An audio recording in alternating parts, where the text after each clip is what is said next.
Bonjour à toutes et à tous.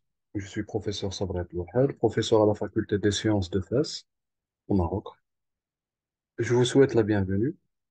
Après la première vidéo qui a concerné une introduction de l'image mining, dans cette vidéo, je vais vous présenter la partie de recherche d'images par contenu visuel, abrégé CBR pour Content-Based Image Retrieval.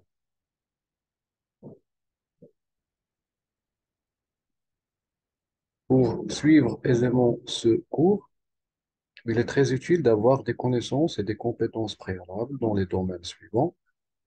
Il faut avoir des notions de base en traitement d'image, c'est-à-dire comprendre les principes de base du traitement d'image, y compris la manipulation d'images numériques, les opérations sur le pixel, les transformations d'images, la conversion entre espaces colorimétriques plutôt, et ainsi de suite. Bien sûr, il faut comprendre aussi les concepts mathématiques et statistiques comme l'algèbre linéaire et surtout les opérations matricielles, les espaces vectoriels et les produits scalaires. Il faut aussi avoir des connaissances dans les concepts géométriques liés aux espaces vectoriels, aux distances euclidiennes, aux normes et aux métriques. Avoir aussi des connaissances des concepts de base des statistiques, notamment les notions de moyenne, de variance, d'écart type et de probabilité. Il faut être à l'aise avec la programmation, en particulier les langages Python ou MATLAB, qui sont souvent utilisés dans le domaine de traitement d'images, dans les systèmes CBR, dans l'apprentissage automatique et aussi l'apprentissage profond. Surtout que nous allons faire des ateliers avec le langage Python sur Google Collaboratory dans les vidéos prochaines. Je vais commencer par vous expliquer d'une manière générale c'est quoi la CBR. Pour Content-Based Image Retrieval ou la recherche d'images par le contenu visuel. La CBR se base sur trois concepts fondamentaux. Le premier est qu'est-ce qu'on recherche? Dans un système CBR, on cherche des images similaires à une image requête fournie par l'utilisateur. Cette recherche, elle est effectuée où? Ces systèmes utilisent une base d'images disponible pour y chercher les images similaires à l'image requête. Et enfin, comment est effectuée cette recherche de similarité? Les systèmes CBR utilisent le contenu visuel des images dans la recherche des similarités, à savoir la couleur, la texture et la forme.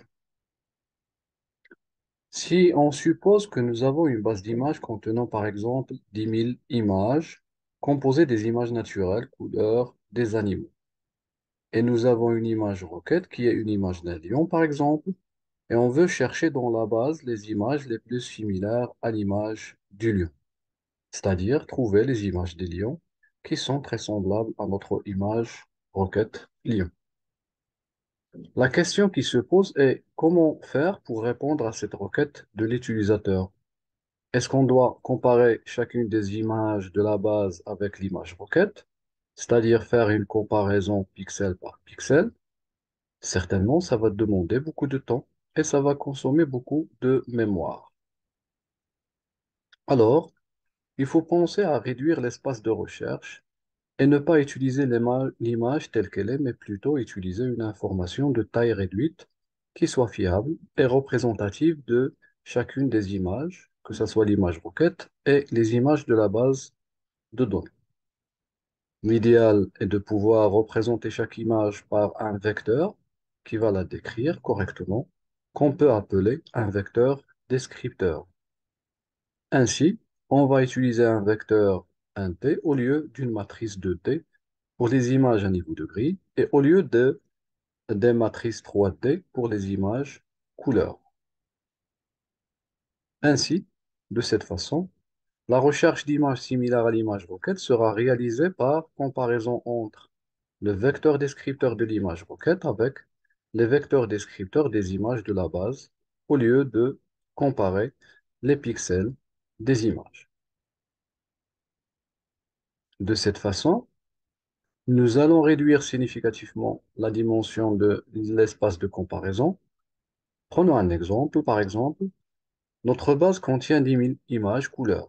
Et si on suppose que chacune des images est de taille 256 fois 256 fois 3 pour la dimension couleur, la taille de la base en pixels est de 10 000 fois 256 multiplié par 256 multiplié par 3. C'est presque 200 millions de pixels. Mais si les informations à utiliser pour représenter chaque image par un vecteur descripteur de taille 200, c'est-à-dire qu'on va utiliser, extraire 200 informations ou caractéristiques pour représenter une image. Ces informations peuvent être, par exemple, la moyenne des composantes R, G et B, la déviation standard, le diamètre de l'objet ou autre. C'est-à-dire, on va extraire ou bien calculer 200 mesures extraites de l'image. Bien sûr, cette partie, on va y retourner par la suite en détail. Alors, on aura un vecteur descripteur de taille 1 fois 200, c'est-à-dire que la taille de la base d'index est 1 fois 200 fois 10 000 pour 10 000 images, c'est-à-dire que chacune des images sera représentée cette fois par 200 informations. Donc, c'est l'équivalent à avoir 2 millions d'informations au lieu de 200 millions pour la comparaison pixel par pixel. La CBR ou la recherche des images similaires à base de leur contenu visuel consiste en deux phases majeures. Une phase d'indexation qui consiste à extraire les index ou des caractéristiques visuelles de chacune des images de la base.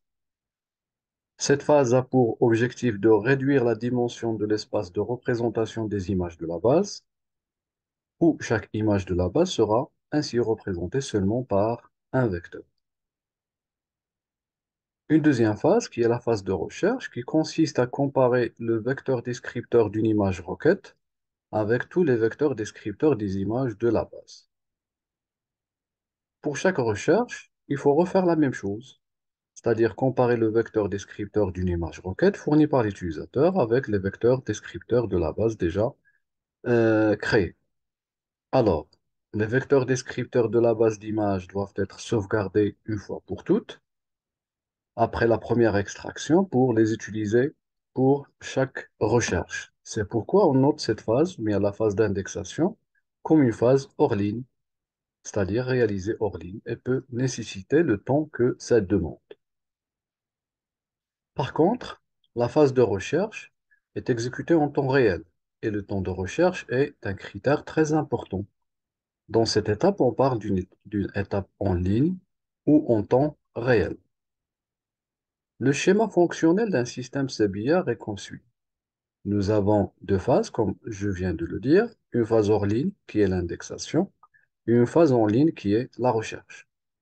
Dans la phase d'indexation, on construit une base d'index à partir des caractéristiques ou bien des descripteurs de chaque image de la base. Cette base sera bien sûr sauvegardée. Dans la phase de recherche, les caractéristiques de l'image requête seront comparées avec la base d'index utilisant une mesure de similarité. Et le système CBR va renvoyer les images, ou bien va retourner les images les plus similaires en temps de distance, en termes plutôt de distance minimale. Ainsi, pour la phase hors ligne qui est l'indexation, l'objectif est de construire une base d'index à partir des images de la base. Alors, pour chaque image de la base, nous allons extraire un vecteur de caractéristiques appelé aussi un vecteur descripteur. À partir de ces vecteurs, nous allons construire une matrice d'index avec les vecteurs descripteurs des images comme les lignes de la matrice d'index. La base d'index sera alors stockée pour l'utiliser dans la deuxième phase de recherche. Pour l'étape de recherche qui consiste à identifier ou à chercher les images similaires à une requête, à une image requête fournie par l'utilisateur, nous allons commencer par extraire le vecteur des caractéristiques ou bien le vecteur descripteur de l'image requête et le comparer avec la matrice d'index, qui est en fait construite à partir des vecteurs descripteurs des images de la base. Il est à noter qu'il faut utiliser bien sûr les mêmes caractéristiques pour la base d'index et pour l'image requête. La comparaison est effectuée par le biais d'une mesure de similarité qui est tout simplement une distance. Les images correspondantes aux distances faibles entre le vecteur descripteur de l'image requête et la matrice d'index seront retournées comme images similaires à l'image requête. Là, je vais vous présenter en détail chacun des éléments d'un système CBR. Je vais commencer par la base de données. Une base d'images ou base de données images qu'on nomme très souvent un dataset, ou bien ensemble de données de type image, ou bien jeu de données, est une collection d'images qui sont stockées électroniquement sur un support physique. Les images stockées dans une base de données sont des images qui peuvent être de différents types et de différents formats. Par exemple, les images au niveau de gris, des images couleurs, des images médicales, des images de radiographie, des IRM, ainsi de suite, des images satellitaires, des photographies, des illustrations ou bien d'autres. En ce qui concerne les types de bases d'images qu'on peut utiliser dans un système CBR, on peut trouver et utiliser deux types. On a les bases d'images généralistes et des bases d'images spécialisées. Les bases généralistes sont des bases qui contiennent des images dont le contenu est général, représentant des sujets variés et différents, comme par exemple les images du soleil, du coucher de soleil, des images des montagnes, des personnes célèbres, des voitures, des motos, des bâtiments, ainsi de suite. Il existe plusieurs datasets généralistes. Je cite par exemple ImageNet est l'une des bases d'images les plus utilisées dans la recherche. Elle contient des millions d'images réparties en milliers de catégories différentes. On a aussi la base d'images CIFAR 10 et CIFAR 100, qui sont respectivement deux datasets qui contiennent des images de petite taille réparties en 10 ou 100 classes respectivement différentes. Ces bases contiennent des images des motos, des avions, des oiseaux, des chiens et bien d'autres. On a aussi la base Corel, qui est une base qui contient respectivement 1000 et 10 000 images dans différentes catégories de domaines, telles que des images de paysages, d'animaux, de personnes, d'objets, ainsi de suite. Et cette base, la base Corel, que nous allons utiliser pour nos ateliers. On peut aussi trouver et utiliser des bases spécialisées avec des images appartenant et représentant un domaine spécifique et particulier. Par exemple, des images médicales. Et même dans ce type d'image, on peut trouver des images des lésions de la peau, par exemple, des images de cerveau, ainsi de suite. On a aussi des images satellitaires, des images faciales ou bien d'autres. Voici quelques exemples de datasets d'images spécialisées axés sur des domaines spécifiques ou des types particuliers d'images. On a la base de challenge ISIC, qui sont, parce qu'il y a plusieurs bases avec des versions des challenges, ces bases ISIC sont plusieurs datasets d'images dermatologiques.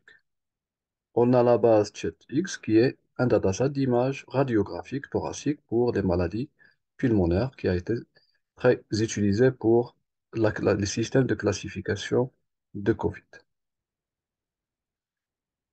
Alors, après vous avoir présenté les bases de données images, je vais vous présenter en détail la partie hors ligne qui est la partie indexation. L'indexation est une étape clé utilisée par les moteurs de recherche. Par exemple, lorsque vous cherchez un document sur votre machine utilisant un mot-clé, le système ne va certainement pas chercher dans chacun des documents enregistrés sur votre disque dur utilisant le mot-clé. Sinon, il faut attendre des heures et des heures. Mais plutôt, il va chercher sur une base d'index qui contient les mots-clés avec les liens vers les fichiers. Et c'est ce qui rend votre recherche rapide. Alors, le système d'exploitation utilise des applications ou bien des robots qui sont installés sur votre machine pour indexer chacun des fichiers enregistrés sur la machine, et ceci est réalisé automatiquement et périodiquement. Le terme d'indexation fait référence à chercher et créer des index pour chaque fichier. Ces index contiennent des métadonnées de fichiers comme le nom, le type, la date de création et la date de modification, ainsi de suite.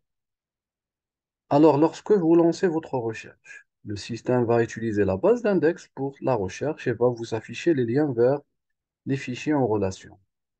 La base d'index est maintenue à jour par le système d'exploitation et cette indexation est effectuée d'une manière périodique pour ajouter de nouveaux index, modifier les index présents et bien sûr supprimer les index qui ne sont plus disponibles et ainsi de suite. L'indexation dans les systèmes de recherche CBR et même dans l'apprentissage automatique, le machine learning, est presque la même et suit le même principe que l'indexation dans les systèmes d'exploitation. Alors, au lieu de chercher les similarités utilisant les pixels des images, il faut procéder à une indexation de la base d'images. L'objectif de l'indexation est de pouvoir représenter chacune des images par un vecteur descripteur ou vecteur d'index. Le vecteur descripteur doit contenir une représentation pertinente qui s'adapte à l'objectif du système CBR à développer. Le vecteur descripteur est composé des caractéristiques extraites de l'image. On l'appelle très souvent un vecteur de caractéristiques ou tout simplement les caractéristiques. Cela nous amène à dire que pour créer ce vecteur descripteur, il faut identifier les caractéristiques ou bien les informations primaires qui soient pertinentes à extraire à partir d'une image pour pouvoir la représenter correctement.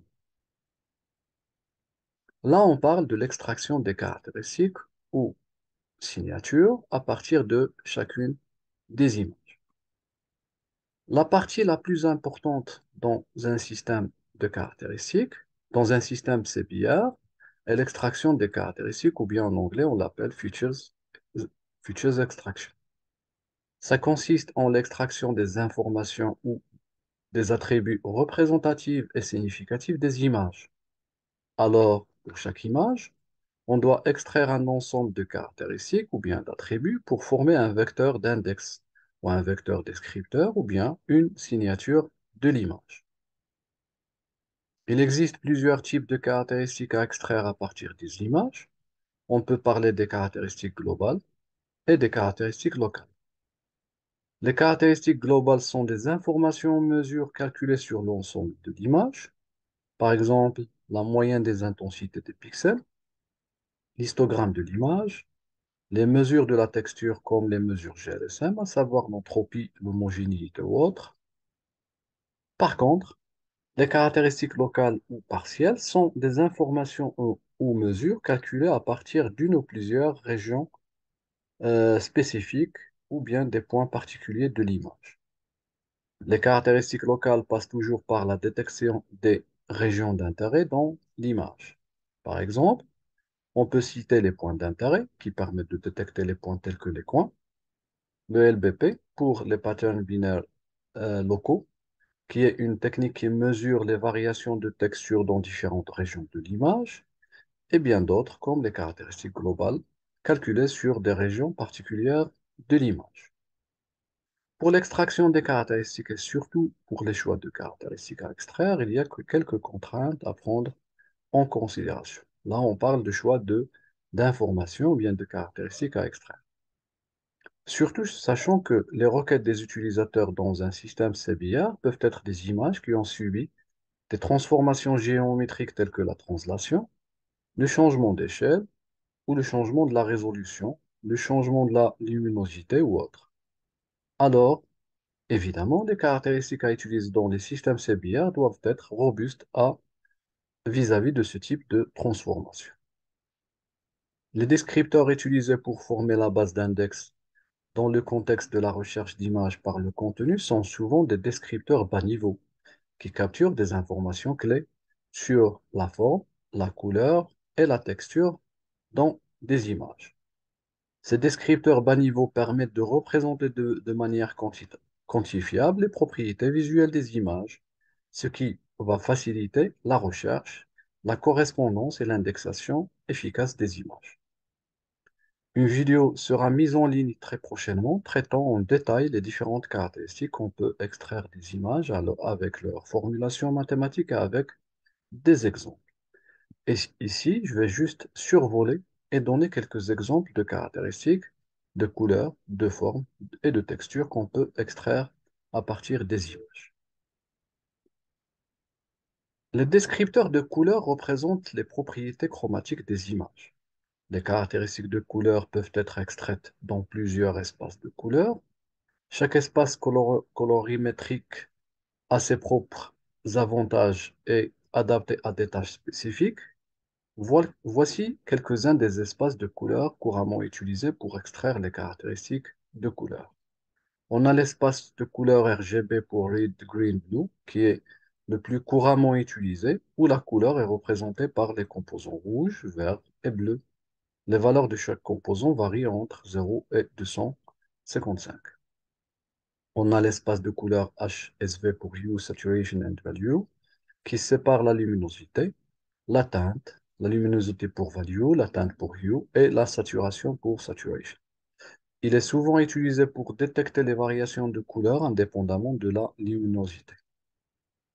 On a aussi l'espace de couleur LAB qui représente la luminance, L, et les composants de couleur A et B. Il est conçu pour être perceptuellement uniforme, ce qui le rend utile pour des applications où la précision visuelle est très importante. Bien qu'il ne s'agisse pas d'un espace de couleur, l'image au niveau de gris est souvent utilisée pour représenter la luminance et cet espace est utile dans diverses applications. Il y a d'autres espaces de couleurs qu'on peut utiliser pour extraire les caractéristiques, comme par exemple l'espace YUV, l'espace CMYK et bien d'autres. Les caractéristiques de couleur sont les plus utilisées dans les systèmes de recherche par le contenu et aussi dans l'apprentissage automatique ou le machine learning. Elles peuvent inclure des histogrammes de couleurs dans différents espaces colorimétriques, les moments statistiques de couleurs, comme la moyenne, la variance, l'écart type ou autres. Pour les caractéristiques de texture, ils représentent la composition et la structure de la texture dans une image, c'est-à-dire qu'elles permettent de mesurer les motifs visuels présents dans une image. La texture est représentée sous forme de variation de D de l'intensité en niveau de gris. Les descripteurs de texture incluent les caractéristiques telles que l'histogramme de texture, les moments de texture, les matrices de co-occurrence des niveaux de gris GLSM qui permettent de mesurer l'entropie, la corrélation, le contraste et l'homogénéité entre les pixels à différentes distances et angles dans l'image. L'entropie, par exemple, mesure le désordre ou le caractère aléatoire des intensités dans une image.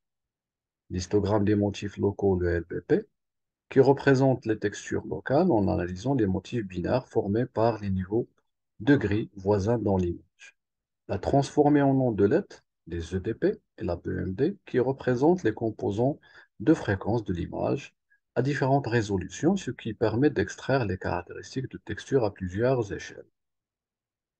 Le descripteur de forme, les descripteurs plutôt de forme capturent les caractéristiques géométriques et structurelles de la forme des objets dans une image. L'extraction de ce type de caractéristiques passe toujours par l'étape de la segmentation ou la détection des contours pour identifier les objets qui sont présents dans une image.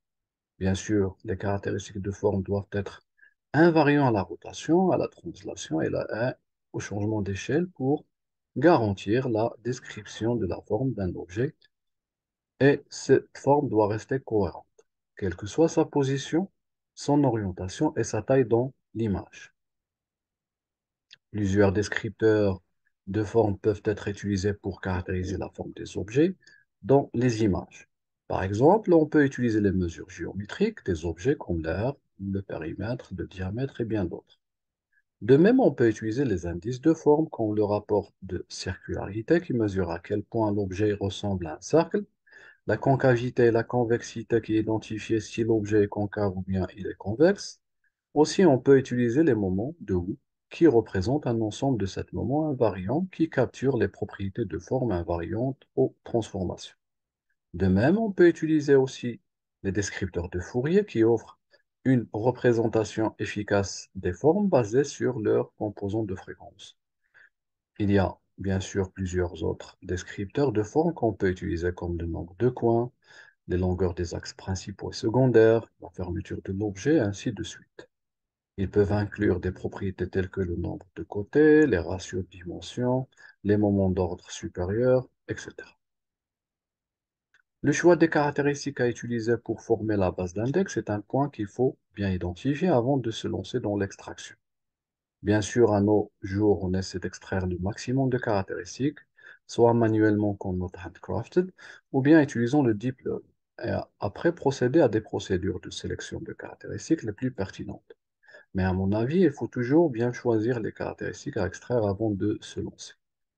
Le choix dépend de l'objectif du système à développer et de la nature des images dans la base d'images. Par exemple, si on veut développer un système pour la recherche des visages les plus similaires, il serait préférable et efficace d'opter à une caractérisation de forme et aussi on peut utiliser une caractéristique de couleur, car les visages contiennent plus d'informations de forme, aussi de couleur que de texture.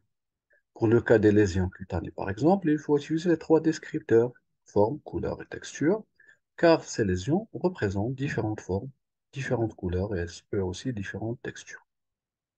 Dans les systèmes de recherche d'images basés sur le contenu CBR, les mesures de similarité sont utilisées pour évaluer et mesurer à quel point une image requête est similaire aux images de la base d'images en termes de contenu visuel.